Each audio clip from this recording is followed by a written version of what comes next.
It's the conflict that many have called a possible prelude to World War III, and one that's already played out multiple times over the last 70 years. India versus Pakistan, a clash of powers that, if both sides fully committed to, would be the largest armed conflict since World War II. But which side really has the upper hand? And what would a conflict end up looking like between these two intense rivals? India and Pakistan's relationship is a rocky one, to say the least, with both sides feuding against the other ever since Britain pulled out of the region after World War II and created the two separate states. All matter of border and culture conflicts resulted in a neighborhood commonly called the most dangerous in the world, a potential conflict zone more likely to result in all-out war than even the borders between NATO and Russia or even China and Taiwan. Historically, Pakistan has suffered repeated defeats in its wars against India, although it's also achieved key strategic smaller-scale victories amongst the no-man's land that borders the two nations. In the early 2000s, a new security partnership with the United States made many Indians nervous, as it was believed such a partnership might lead to an influx of American military equipment and training, greatly improving the capabilities of the Pakistani military.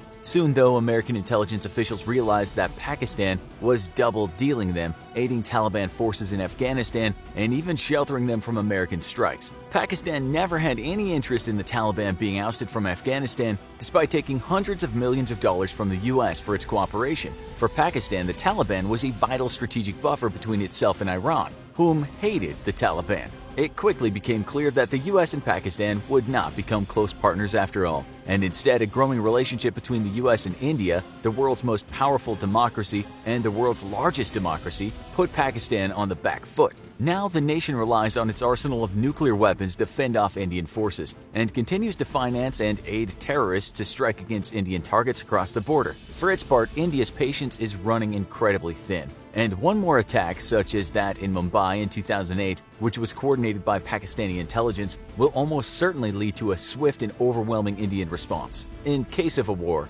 Indian forces are over twice as large as Pakistan's, with a military made up of 1.444 million personnel versus 654,000. India's reservist pool is also much larger, with 2.1 million reservists able to be called up quickly into active service versus Pakistan's 550,000. However, India's much larger size versus Pakistan's means Indian reservists will take longer to call up, equip, and mobilize to the front lines versus Pakistan. So Pakistani reservists will almost certainly be India's own to the front lines. This will put incredible pressure on India's active duty forces at the onset of war. India's defense budget is about 6 times larger than Pakistan's, with 61 billion versus 11 billion. This allows India to operate far more mechanized forces than Pakistan, which only operates about 2 mechanized infantry divisions. The difference is also in equipment, though, with India fielding overwhelmingly more modern equipment than Pakistan. India's Air Force is also much larger than the Pakistani Air Force, with 2,123 aircraft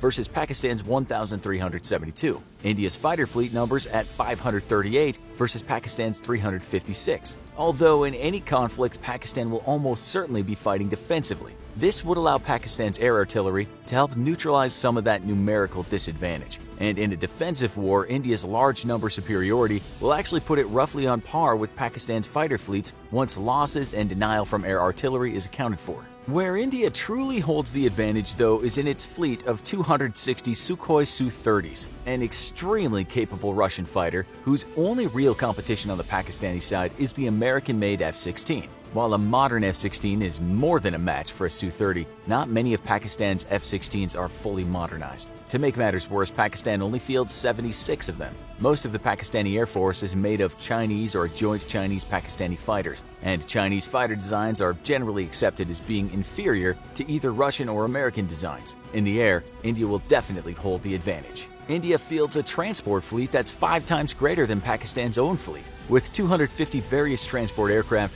versus Pakistan's 49.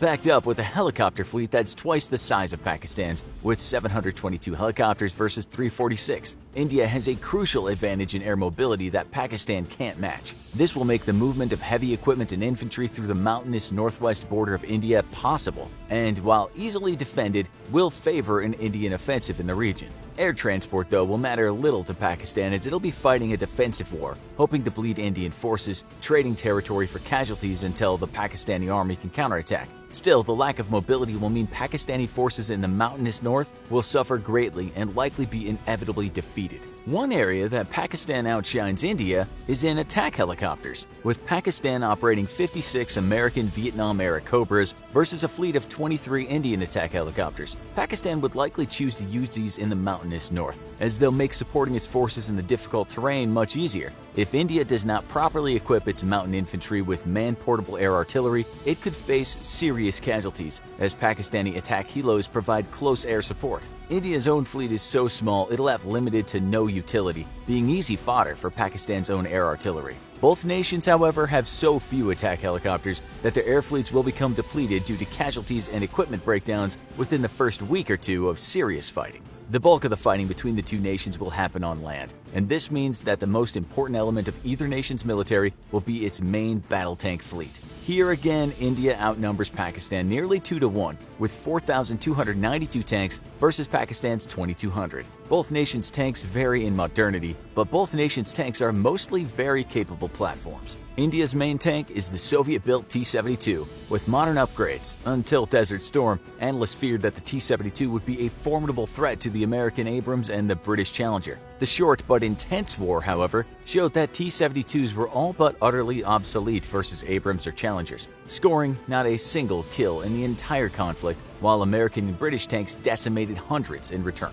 Luckily, India won't be facing off against Abrams or Challengers in a war with Pakistan, as Pakistan's main battle tank is the Chinese-made Type 59. Basically a copy of a Soviet design, the Type 59 could not hope to cope with modern tanks performing even worse than a T-72 against modern American or British armor. But it could still pose a threat to India's T-72s. On the whole, though, India's tank forces would outperform Pakistan's own, and the ground war would almost certainly go to India in a pitched battle. India's own artillery forces also greatly outnumber Pakistan's, with over 4,000 artillery versus Pakistan's 1,226. This includes 266 multiple launch rocket systems versus Pakistan's 100, giving India far greater fire support capabilities than Pakistan. However, because Pakistan has the defensive advantage, its smaller numbers would initially not matter much in the first few weeks of conflict. Once India was fully mobilized, however, the overwhelming pressure of so much combat equipment would inevitably break Pakistan's back, unless the nation could score decisive victories with bold counterattacks and push itself into India. India's navy is also far more powerful than Pakistan's navy, with 285 vessels versus Pakistan's 100. This includes one Indian aircraft carrier, with Pakistan fielding 0. The ability to project air power out to sea would make it suicidal for Pakistan to seek a naval confrontation with India, and Pakistan's own ships would likely fight a defensive war close to the shore and not venture into the Indian Ocean at all. With 0 destroyers versus India's 10 and 8 submarines versus India's 16, Pakistan does not have a hope of winning a naval war. So, how would a war play out between the two nations? Who would win? India's inability to respond properly to the 2008 Mumbai terror attacks led it to completely rethinking its war strategy against Pakistan. The terror attacks were quickly traced back to the Pakistan intelligence services, who had trained and equipped the terrorists, but the Indian military was unable to respond quickly enough to punish Pakistan for the attack without taking massive casualties. That's because by the time the link was discovered, Pakistani forces had already moved into defensive positions along the border with India.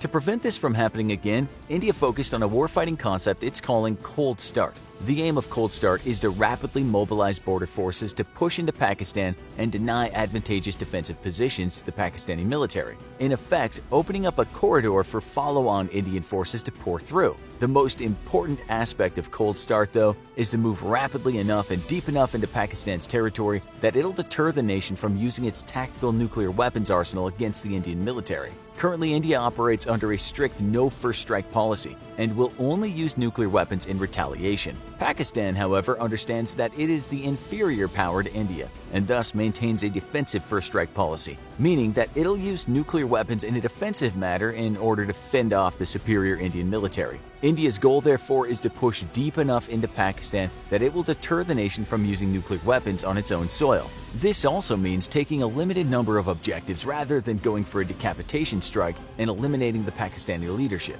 Given the technological and numerological superiority of the Indian military, it's more than capable of carrying the strategy out, at least on paper. While India has plenty of experience fighting against Pakistan, it has never executed such a massive offensive, and it is unknown if it has the experience, expertise, and equipment to pull off such a massive logistics-dependent operation. If Cold Start were to fail, it would be a strategic disaster for the Indian military, as it would leave Indian forces bunched up on the border and at the mercy of Pakistani nuclear strikes. Of course, that would inevitably invite a nuclear response from India, further escalating the conflict. If Cold Start succeeds, though, Pakistan would be all but neutralized and forced to come to a peace table under India's terms. Removing nuclear weapons from the equation only makes an Indian victory even more certain. And it's sure that without Pakistan resorting to large-scale use of nuclear weapons, it cannot hope to stand against India's military. With few friends on the international stage thanks to its sponsorship of terrorism, Pakistan is also unable to call upon powerful friends to help it in case of war,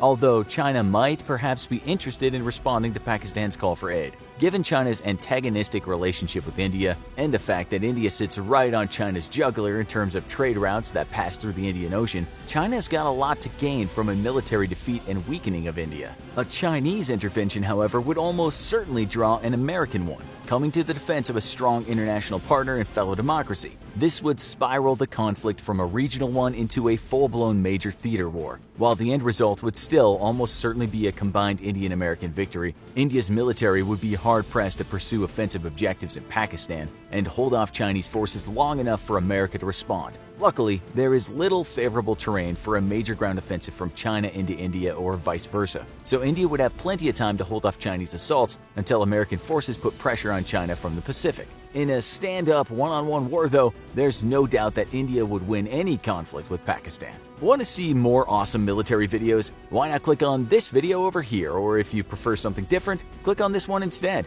Either way, with infographics, you can't lose, so click now.